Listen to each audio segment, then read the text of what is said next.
Assalamualaikum warahmatullahi wabarakatuh. Berjumpa dengan saya lagi di Belajar Kimia Itu Mudah. Nah, hari ini kakak akan menjelaskan tentang konsep mol, yaitu materi kelas 10 semester 2. Nah, apa sih mol itu, adik-adik? Nah, dalam kehidupan sehari-hari kita sudah mengerti satuan panjang itu meter, satuan massa itu kilogram. Nah, kalau di dalam kimia itu kita mengenal atom, mengenal ion, mengenal molekul.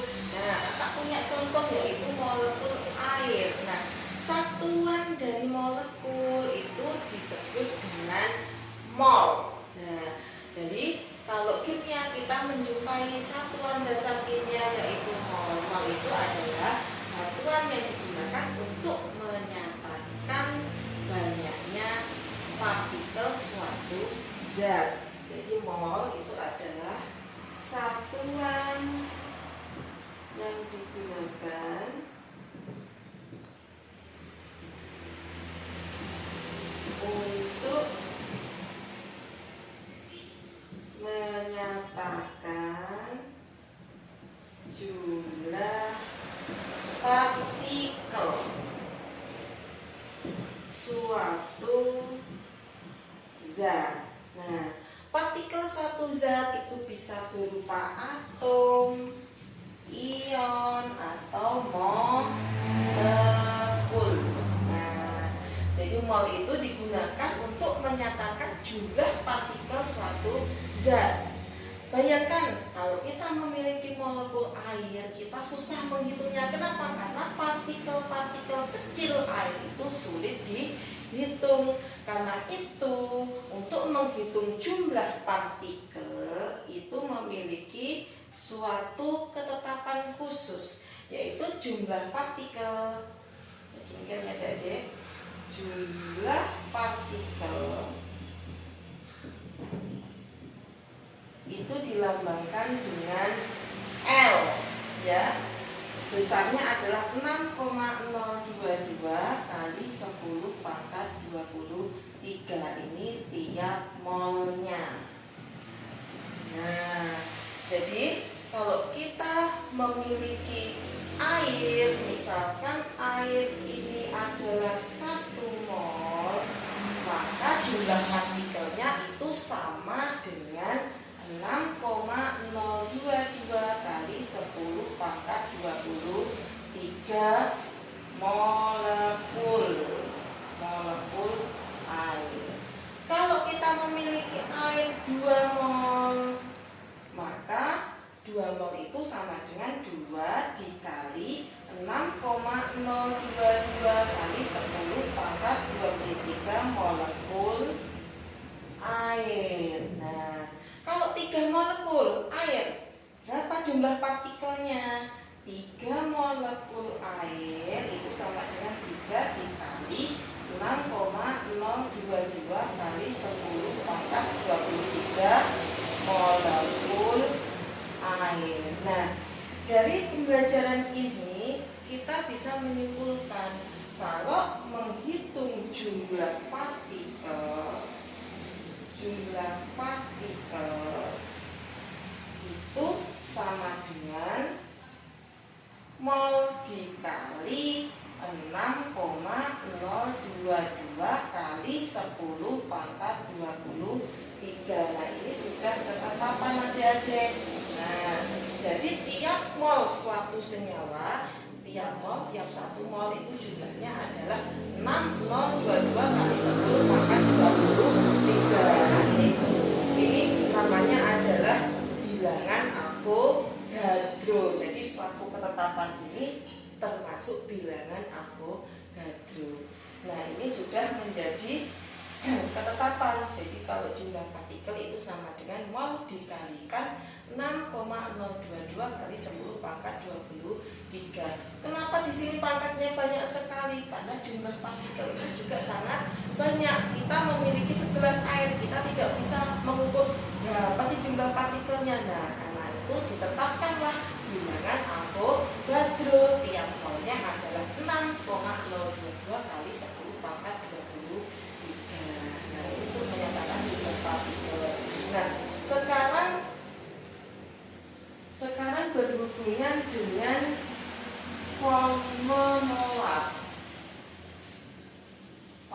molar. Air suatu senyawa, misalkan H2SO4, air, CH3COOH sama serat itu memiliki volume molar. Suatu zat, suatu senyawa pasti semuanya memiliki volume molar. Apa sih volume molar itu? Volume molar itu adalah volume suatu senyawa, volume suatu senyawa atau zat dalam 1 mol. Jadi setiap 1 mol zat itu memiliki suatu volume yang dinamakan dengan volume molar. Nah, berapa besarnya volume molar ini? Volume molar itu dihitung berdasarkan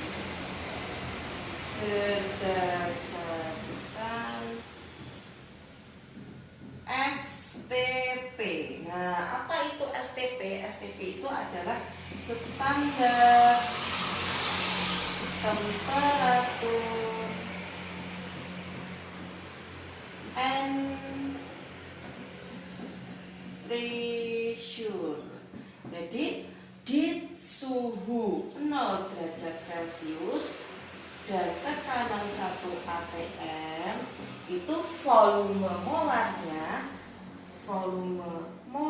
adalah 22,4 liter per mol. Nah, ini adik-adik ya. Jadi tiap mol suatu zat itu volumenya adalah 22,4 liter. Ini sudah menjadi ketetapan. Karena itu untuk menentukan volume suatu senyawa itu adalah mol dikalikan 22,4 liter per mol. V ini di sini berlaku volume larutan atau zat atau senyawa. Nah, satuannya apa? Liter. Ya, jadi kita menemukan rumus yang kedua, yaitu volume sama dengan mol dikalikan 22,4 liter per mol. Jadi dikalikan volume molar atau dikalikan standar temperatur pressure, yaitu volumenya 22,4. Jadi kalau saya punya suatu 0,5 mol air, maka volumenya berapa? Berarti 0,5 mol dikalikan 22,4. Kalau 2 mol berarti 2 dikalikan 22,4. Kalau 3 mol berarti 3 dikalikan 22,4.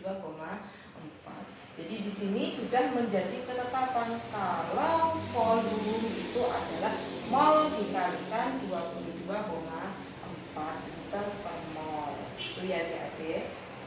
Nah, sekarang yang berhubungan dengan massa molar. Massa molar itu adalah massa suatu zat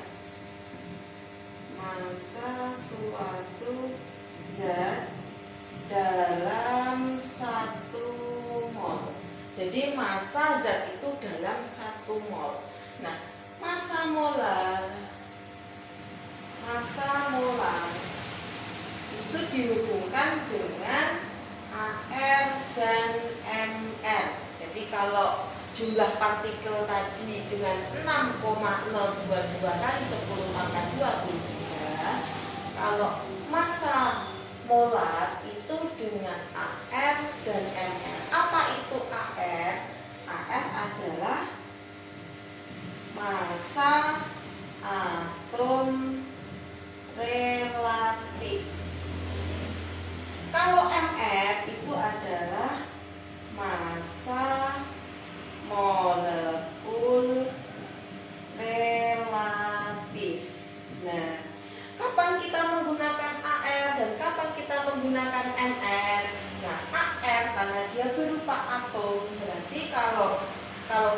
punya Cu, maka kita melambangkan dia itu ArCu karena dia berdiri sendiri, berarti atom.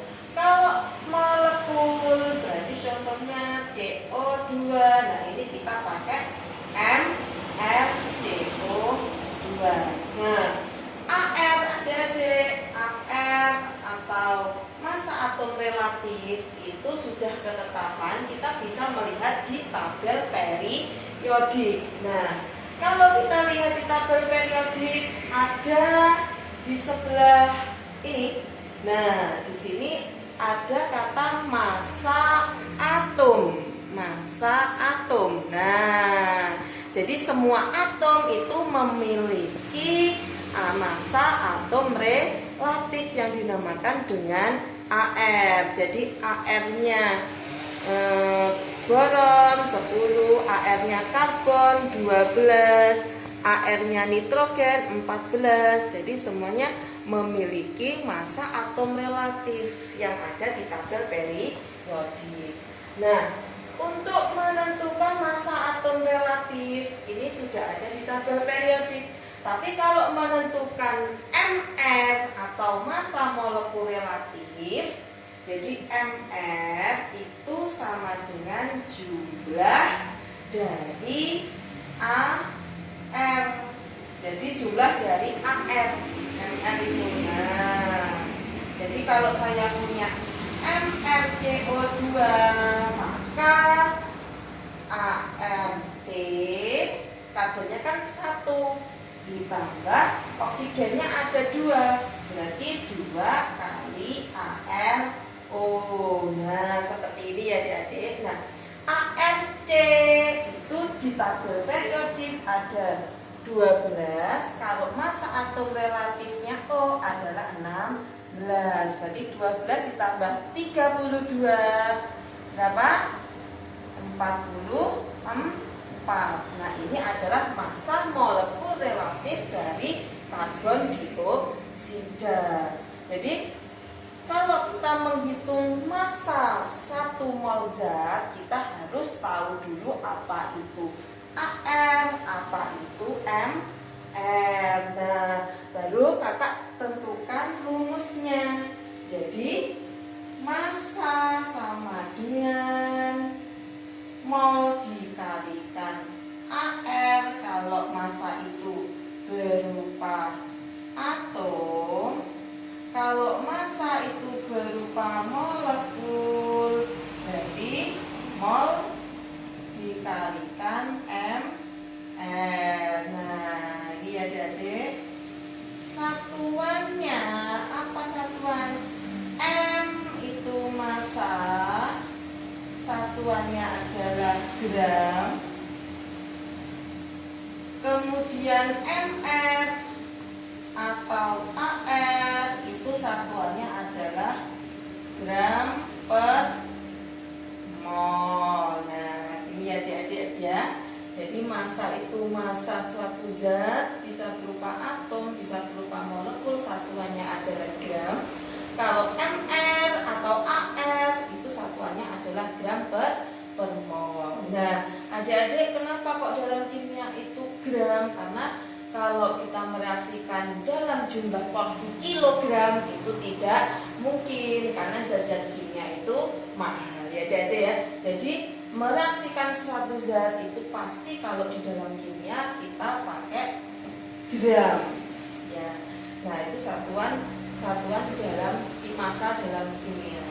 Kemudian dari pembelajaran konsep mol tadi, konsep mol, kita memperoleh kesimpulannya adik-adik di sini. Kesimpulannya yaitu kalau kita bisa menemukan mol, itu kita bisa menghitung apa tadi? Jumlah partikel. Jadi jumlah partikelnya tadi apa? Mol dikalikan 6,022 kali 10 pangkat 23. Kemudian bisa menghitung apanya lagi? volumenya. Nah, volume sama dengan mol dikalikan 22,4 mol per liter ya. Ini liter per mol. Nah, contohnya. Kemudian bisa menghitung apanya lagi, yaitu menghitung masanya. Nah, kita bisa menghitung massa, yaitu mol dikalikan apa tadi dek? AR atau ml. Jadi AR itu kalau massanya berupa atom, kalau ml kita menghitung massa berupa molekul. Jadi kita bisa memperoleh 3 rumus dasar di dalam hitungan kimia. Nah, ini sangat penting sekali ya adik-adik ya. Nah, jadi sekarang contoh soalnya, kalau kakak punya 2 mol NaOH. Nah, ini misalkan di dalam gelas kimia.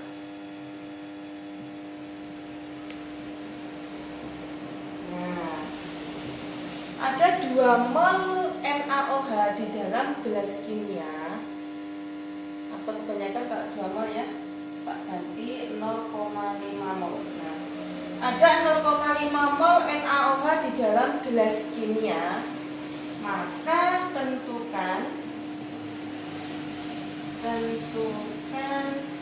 jumlah partikelnya,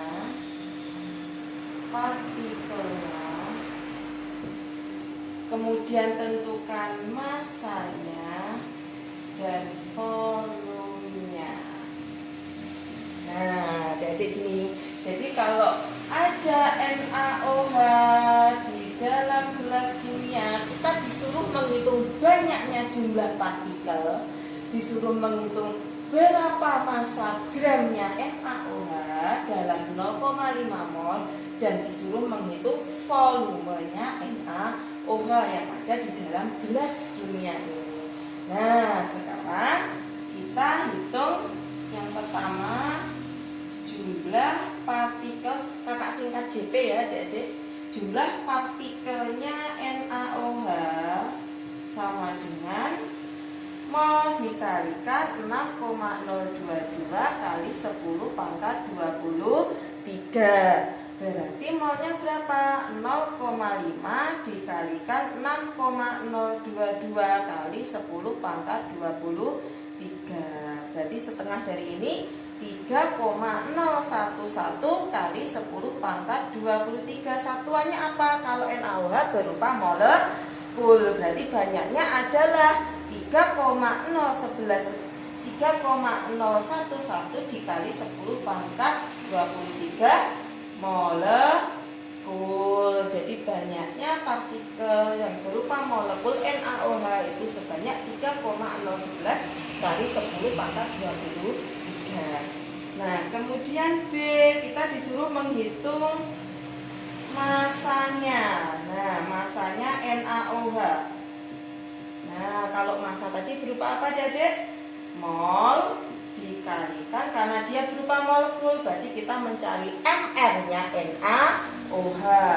Molnya 0,5. Nah, mR-nya berapa? mR NaOH ini adalah AR NaOH Na ditambah ada apa lagi? Ada O ditambah ARO ditambah ARH ya adik-adik ya.